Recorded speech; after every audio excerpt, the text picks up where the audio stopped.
কুমিল্লার তিতাস উপজেলায় একটি খালি ট্রলি উল্টে নদীতে পড়ে একই পরিবারের ৩ নারী নিহত হয়েছেন।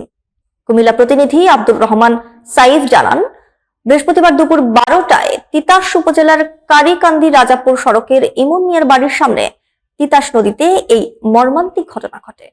নিহতরা হলেন শুকুর আলীর স্ত্রী রিনা আক্তার, ইমন মিয়ার স্ত্রী রোজিনা আক্তার, ফারুক মিয়ার স্ত্রী শামসুন নাহার। স্থানীয় সূত্রে জানা যায়, নিহতরা নদীতে গোসল করার সময় রাজারপুর থেকে কারিকান্দি বাজারগামী খালি ট্রলি উল্টে তাদের উপর পড়ে। ঘটনাস্থলে রিনা আক্তার ও রোজিনা আক্তার মারা যান। শামসুন নাহারকে স্থানীয়রা আহত অবস্থায় উদ্ধার করে তিতাস উপজেলার স্বাস্থ্য কমপ্লেক্সে নেন, কিন্তু কর্তব্যরত চিকিৎসক তাকে মৃত ঘোষণা করেন।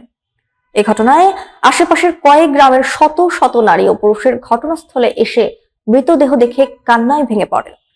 তিতাস থানার ভারপ্রাপ্ত কর্মকর্তা খালেদ সাইফুল্লাহ জানান, ঘটনার সঙ্গে আর কেউ আহত হয়েছে কিনা তা খতিয়ে দেখতে ফায়ার সার্ভিসের একটি দল উদ্ধার অভিযান চালাচ্ছে।